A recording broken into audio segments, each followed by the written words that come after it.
So, to make the horchata, you gotta have 8 cups of water, 1 cinnamon stick, 1 tablespoon ground cinnamon, 1 cup rice, and some salt and sugar. And a blender. So, combine the rice and cinnamon stick with 4 cups of water into a blender and pulse to coarsely grind. Transfer to a large bowl and add another 4 cups of water and then put it to rest for 3 hours. Ooh, 3 hours. In room temperature. So, you need to get the saran wrap to cover the mixture so that you can store at room temperature for 3 hours. Nice. Okay, so the next thing we're doing is the batter for the tortillas. Okay, so now you're gonna need a tablespoon of salt, and then you're gonna need 6 tablespoons of extra virgin olive oil, make sure that. And then you're gonna need 1.5 cup of water, because that's 3/4 times 2. And then you're gonna need 4 cups of all-purpose flour. Make sure it's not a single purpose, make sure that it is actually all-purpose, because this is gonna be versatile. And a big bowl to put it in. Exactly. So you're gonna take this big bowl, you're gonna take the flour, drop it in. Yummy. Make sure you get all of that. Okay. Good enough. Then you take the salt, and you're gonna sprinkle, and then you're gonna stir it up. Yeah. Well, you gotta stir it with so put the water and olive oil in while I'm stirring.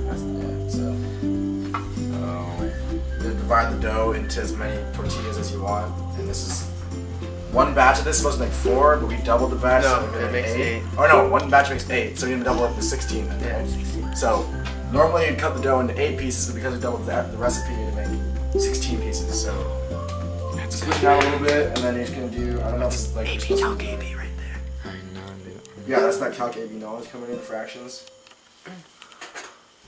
Ooh, look at that. Wow. Yeah, I know, that's crazy. Show me. So you're gonna take your little slices of dough and roll them into 7-inch-ish circles as best you can. If you don't have a tortilla press like we don't, just use a rolling pin and it should be fine. So, after you roll out your tortillas, use a non-stick skillet to cook them, and so use cooking spray to cover it all. Yeah, that's good, right? Yeah, okay. Now, you turn on the heat. So, you grab a tortilla with washed hands. I don't know if I washed mine, but... I'm not eating that tortilla. And how long are you cooking for, Brandon? 1 minute on each side, or until lightly browned. So after cooking the tortillas, you choose the ones that are more stiff, because we might have there's some imbalance with the cooking. We choose the stiffer ones, and we're gonna make them into chips by cutting them into wedges and then putting them in the oven. So, to continue with the chips, you want to put some lime juice on it, 3 tablespoons to be exact. We just used 1 lime because it seems like it'll be enough. And spread it evenly over Spread it evenly with fingers. wedges. Washed fingers. Yeah, washed fingers. Again, I don't know if I did, but. And then also, you're gonna need cooking oil when you're baking. So, just like that. And then you're gonna want to have preheated your oven to 350 degrees Fahrenheit. And once you do that, you can go ahead and stick your cookie sheet full of chips into the oven. Nice. Leave them for how long, Brandon? 7 minutes. Rotate the pan and bake for another 8 minutes, or until they're crisp. So there you go.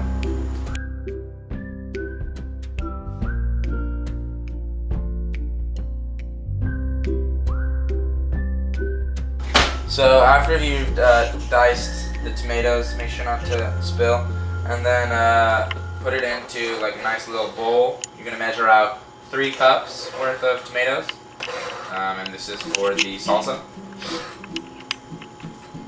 Yeah.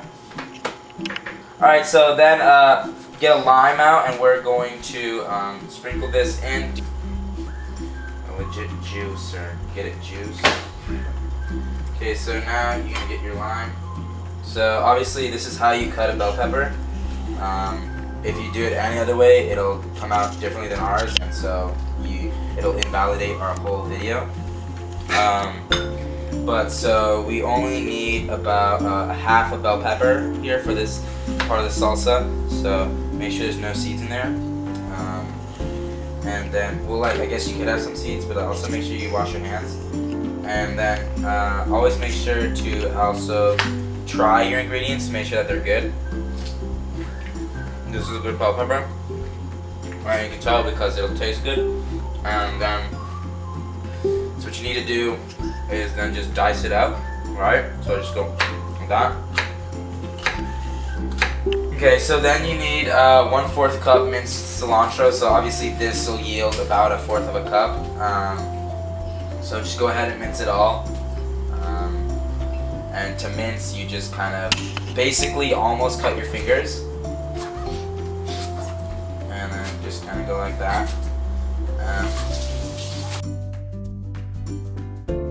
Okay, so then you're gonna need to put some salt and pepper in. We have here a little half teaspoon of salt, and some pepper, and then you just kind of sprinkle it in there. And since we're not putting in a jalapeno, you can go ham on the pepper. Whoa, whoa, whoa. Go a little bit less than ham on the pepper, and that's about good. And then you mix. There you have salsa a la Alex and Brandon.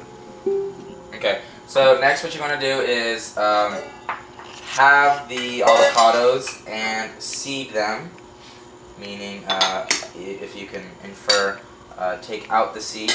So when you get your avocado like this,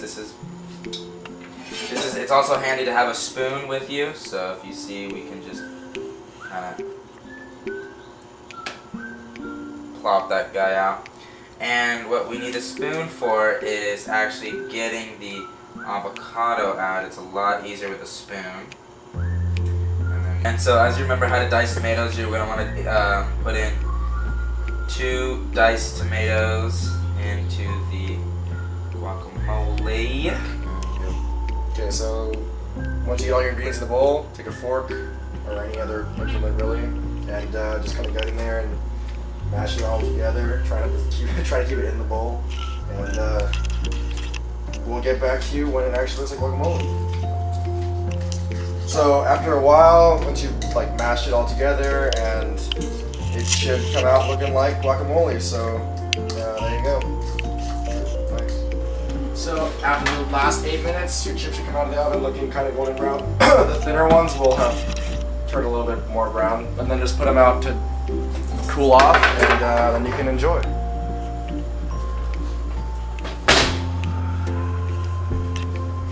After the horchata has rested for 3 hours, with the various cinnamon rice mix kind of soaking in that water, you're gonna pour it back into a blender. Make sure you get all of this, and you're gonna put the blender on puree and let it go until the mix is smooth.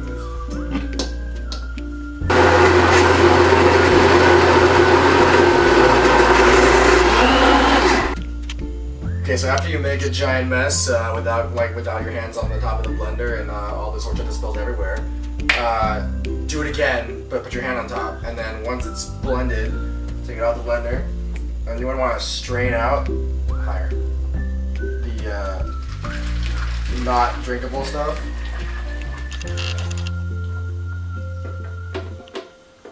And so you get maximum value for all the mess you've made. So after you've strained the horchata, you want to take some sugar, measure out, well, the recipe calls for a half cup, but we're children, so a full cup will do. And stir until the sugar dissolves. Okay, so it's time to cook the quesadillas. So you're gonna take some oil. We're gonna have meat in ours. You don't have to, but we're gonna cook the meat ahead of time, so it's ready for the quesadillas.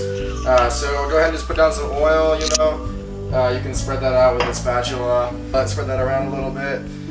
And then we have some nice 80-20 ground meat.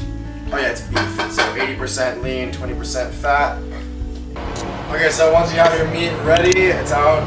Just salt, pepper, maybe a little garlic if you're feeling fancy. You can throw the tortilla you just made, or made a while ago, I guess, into the same pan.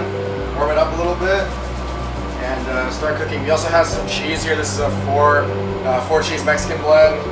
And then, if you like, you can throw some green peppers and onions in too.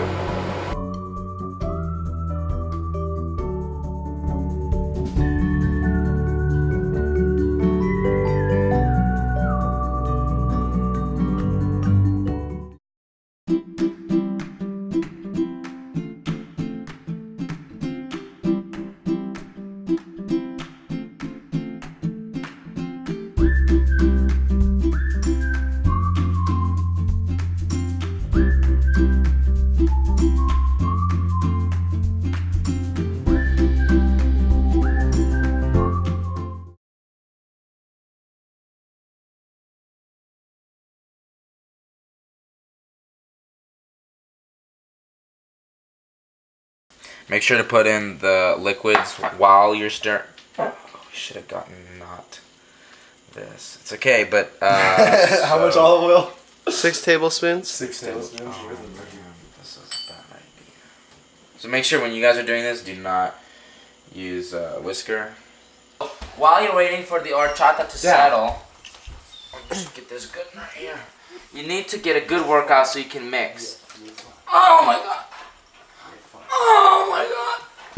And then so after, no, we're not putting that in. Cups of flour. Okay. Action. So we need 4 cups of flour, 2 teaspoons of salt, 3/4 cups of water, but times 2. Make sure you actually read how to cook them before you start cooking them, please. So, after you roll out your tortillas, you use a non-stick skillet to cook the tortillas, and so you put cooking spray. That's That much. Alex. The nuns.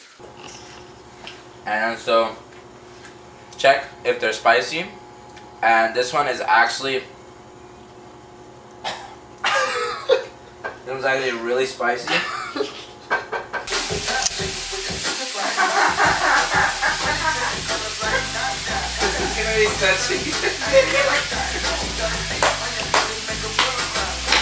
Hey, like a stir fry. Okay, good.